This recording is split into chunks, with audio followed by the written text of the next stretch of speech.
नमस्कार। पिछली बार मैं आप लोगों के बीच उत्क्षेप मुद्रा की जानकारी लेकर के आई थी।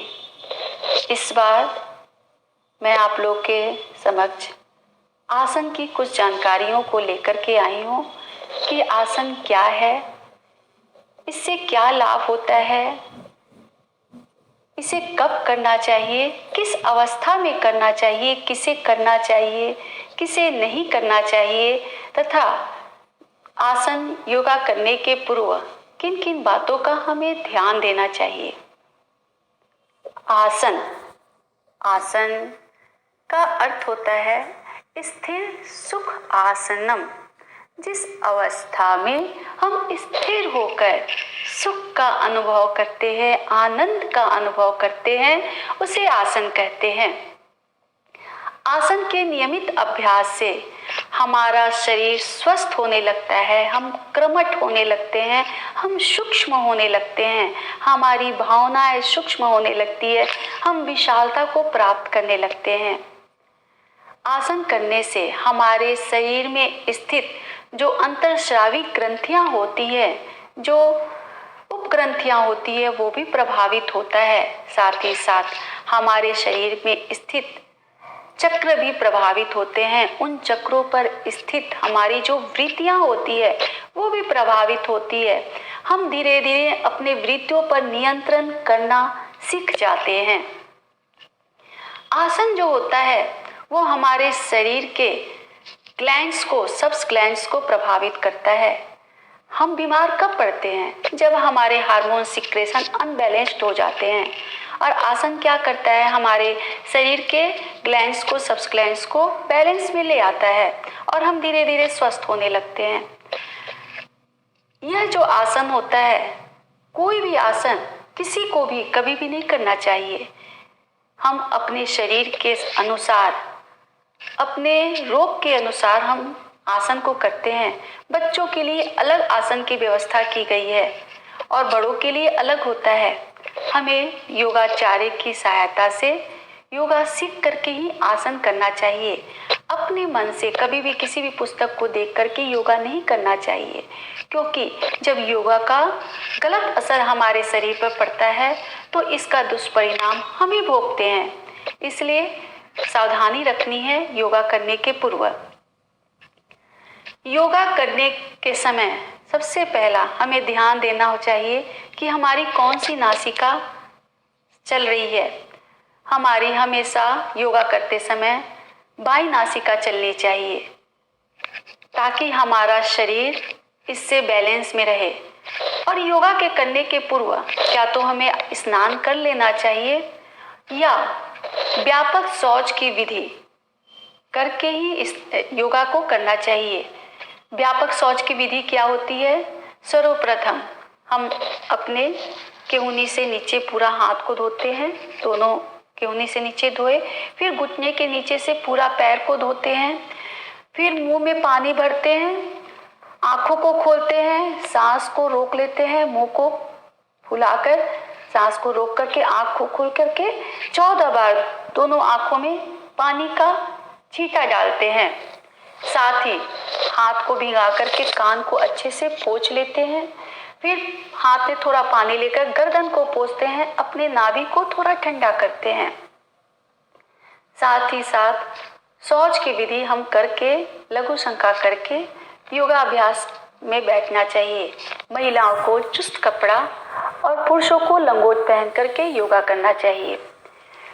योगा करते समय हमारे शरीर के रोम छिद्र खुल जाते हैं, इसलिए योगा कभी भी खुले में नहीं करना चाहिए, क्योंकि जब हम योगा खुले में करते हैं तो बाहर की जो ठंडी हवा रहती है या जो गर्म हवा रहती है वो डायरेक्ट हमारे शरीर में प्रवेश कर जाती है और हम सोचे पड़ जाते हैं कि हम इतना योगा किए फिर भी स्वस्थ क्यों नहीं हो रहे हैं, हम रोगी क्यों बने हैं। तो इसका कारण यही होता है कि वो जो ठंडी हवा आपके शरीर में घुसी वो आपके शरीर में कई रोग को जन्म दिया। इसलिए योगा करते समय हमें एक कमरे में एक खिड़की खोल करके, ताकि शुद्ध हवा रूम में आती रहे, फर्श पर, बेड पर कभी भी योगा नहीं करना चाहिए। फर्श पर योगा मैट कंबल या मोटा चादर बिछा करके योगा करना चाहिए। अपने कमरे का जो पंखा है उसे बंद कर लेना चाहिए। योगा करते समय हमारे शरीर से जो पसीना निकलता है उस पसीने को कई लोग योगा करते करते तौलिए से पोंछते रहते हैं। वो नहीं पोंछना चाहिए, क्योंकि योगा करते समय जो हमारे शरीर से पसीना निकलता है उस पसीने में एक प्रकार का तेल भी निकलता है जो हमारे शरीर के, हमारे स्किन के लिए बहुत ही ज़्यादा फायदेमंद होता है।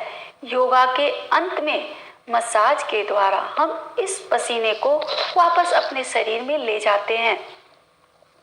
योगा करने के अंत में हमेशा हमें शव आसन में 2 मिनट कम से कम लेटना ही चाहिए, ताकि हमारे शरीर का सारा भाग धीरे धीरे रिलैक्स हो जाए। रिलैक्स होने के बाद तब हमें कुछ देर मौन रहना चाहिए। फिर जब हम कमरे से बाहर जाते हैं तो बाहर का जो वातावरण होता है कभी गर्म होता है कभी ठंडा होता है, तो वैसी अवस्था में हमें तुरंत रूम से बाहर नहीं निकलना चाहिए। निकलने के पहले हमें गहरी सांस भर लेनी चाहिए। भरने के बाद सांस को होल्ड करना चाहिए। फिर कमरे से बाहर जाकर सांस को बाहर छोड़ना चाहिए। इससे बाहर की ठंडी हवा आपके शरीर में असर नहीं डालेगी, आपको किसी तरह का रोग नहीं हो सकेगा। इसलिए ये जो सावधानी आप आज सुने उसको हमेशा ध्यान में रखना है। उस सावधानी को अपने मन में रखते हुए ही योगा करना है।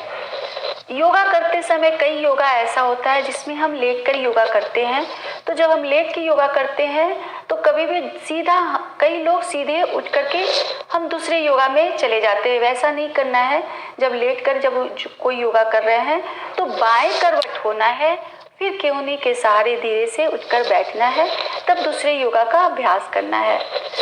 कोशिश करनी है कि आप जो योगा करते हैं पहले बैठ करके पूरा योगा कर लिए, फिर लेट कर योगा किए, फिर खड़े होकर के योगा किए।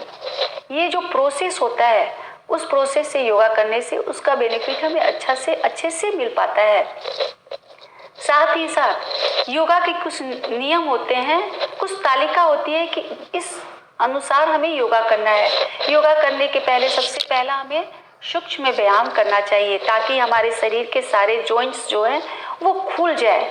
क्योंकि रात को हम जो सोते हैं तो सोने के बाद जब हम उठते हैं तो हमारे शरीर में जो बात होता है वो हमारे शरीर के हर जॉइंट्स में जमा हो जाता है। जो पित्त होता है वो भी शरीर के हर भाग में अपना असर डाला रहता है। इसलिए आप सुबह में देखते होंगे जब आप उठते हैं तो सुबह में शरीर भारी रहता है, धीरे धीरे शरीर हल्का होने लगता है। तो योगा के पहले सबसे पहले हमें सूक्ष्म व्यायाम करना है। सूक्ष्म व्यायाम करने से हमारा शरीर थक जाता है, इसलिए थोड़ा सा हम उसी वक्त झूला आसन करते हैं। फिर झूला आसन करने के बाद ब्रीदिंग एक्सरसाइज करना है। ब्रीदिंग एक्सरसाइज के बाद प्राणायाम के बाद हम योगा आसन को करते हैं। फिर मसाज करते हैं, शवासन करते हैं, फिर अपने दैनिक दिनचर्या में जाते हैं।